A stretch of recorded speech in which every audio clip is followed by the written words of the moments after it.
Ladies and gentlemen, good evening, and it is my hope and prayer that this video is actually going to find you guys in good health. Personally, I am fine. Kisumu is also fantastic.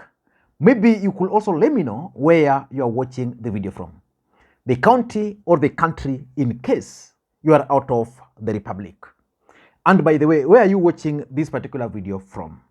The local center you are watching it from.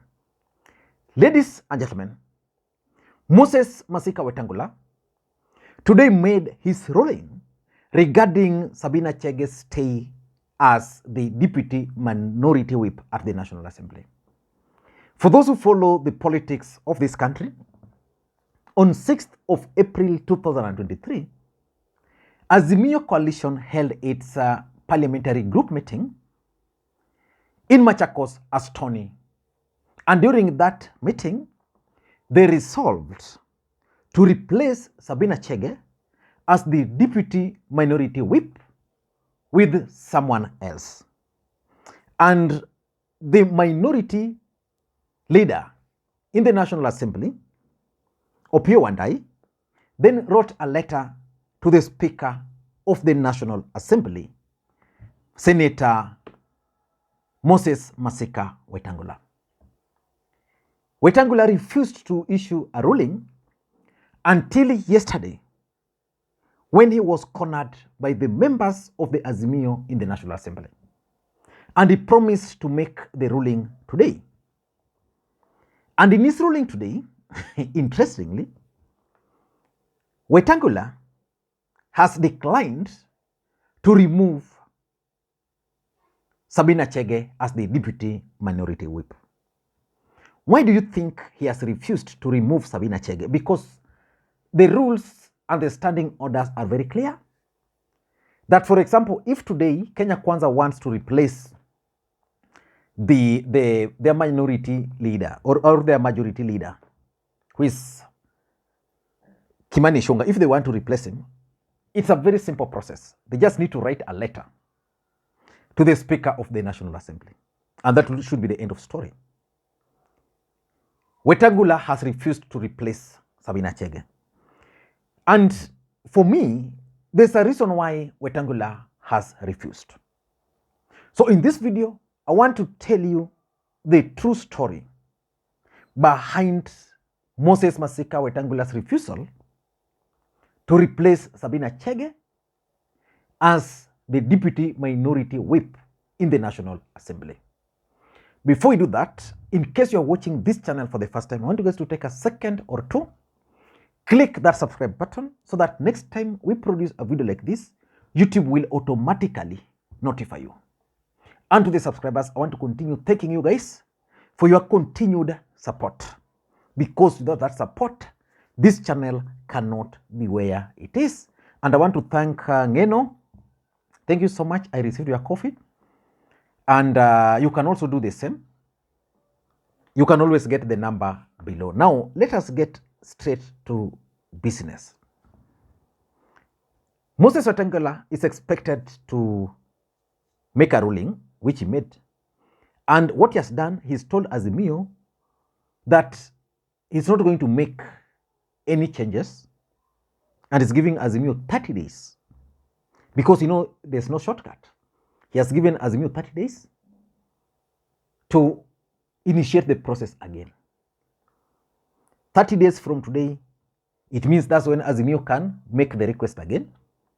Then he can sit on that request again for another 30 days, the way he has done to this other one. So we are talking of 2 months. And then after 2 months from now, he can then make another funny ruling. But why do you think Moses Masika Wetangula is doing that? Number one, for me, I think the ruling is tied to William Ruto's strategy or latest move to kick Uhuru Kenyatta out of Jubilee Party. Sabina Chege is supposedly the new Jubilee Party leader, according to William Ruto's faction. Now, if, for example, they were to remove Sabina Chege from Jubilee or from the position of the deputy whip, what would that mean? it would have meant that they've surrendered the war.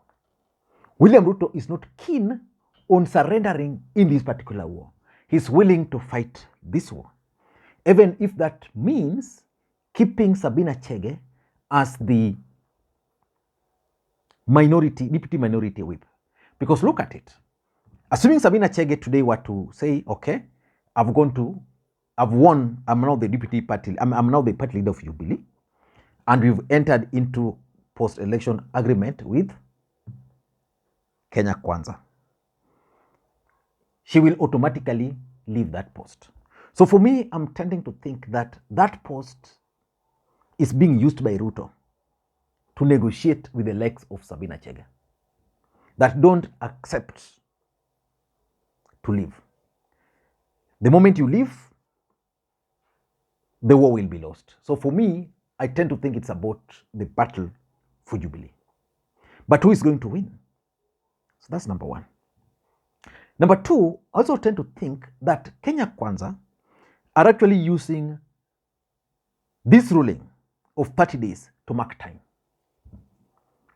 Why would they mark time? For me, they want to mark time in the hope that Kanini Kega and the group are going to succeed in their coup against Uhuru Kenyatta. So that in case they succeed in kicking Uhuru Kenyatta, and that's why Wetangula is giving them 30 days. A lot of things are going to happen within 30 days.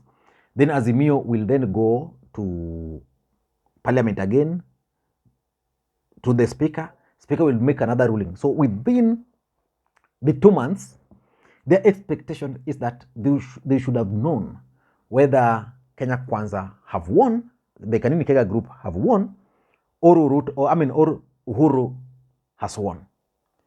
So depending on how it's going to turn out, that's what will determine.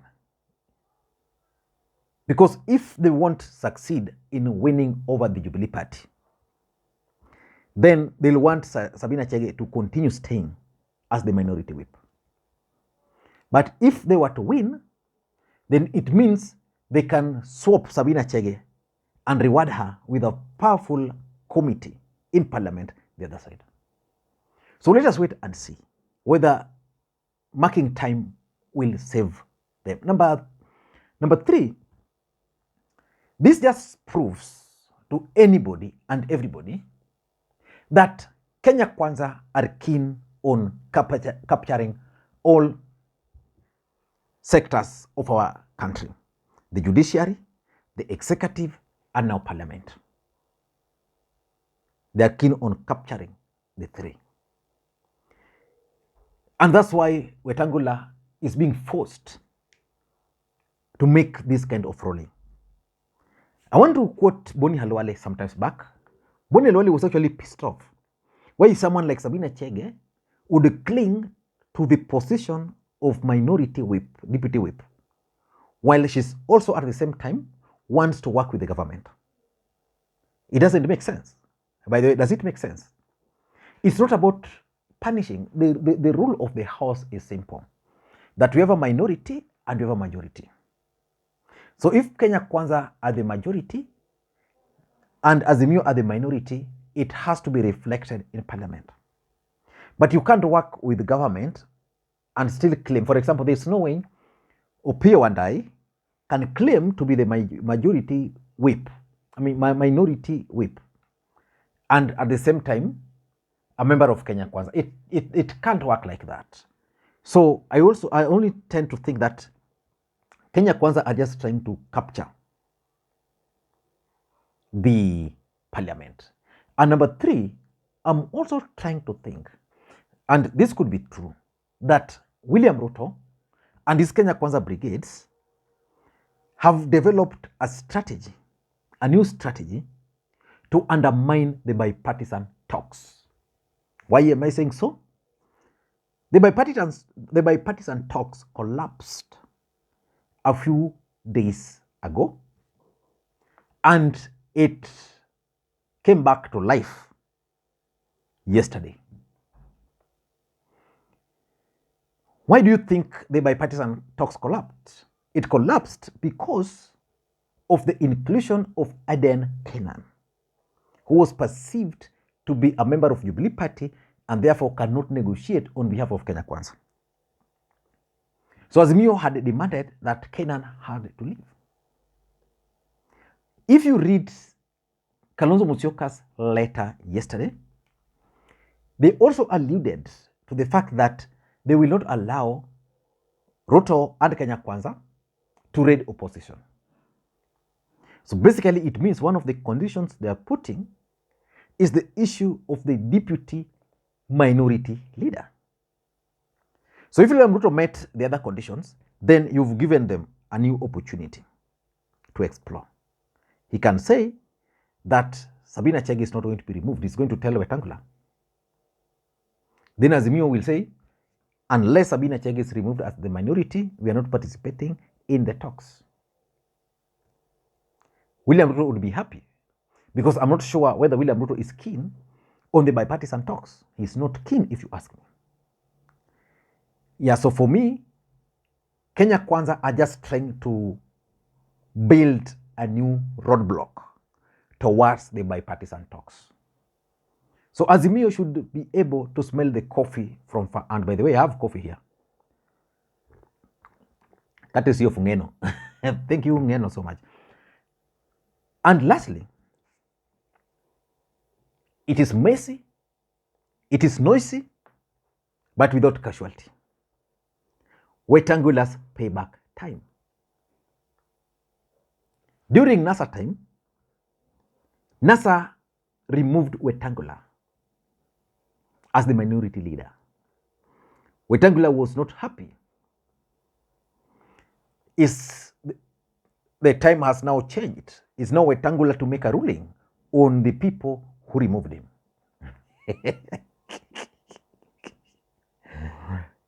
That's life. So Wetangula has to now make a decision that, okay, you guys, you removed me. You want me to also remove Sabina Chege.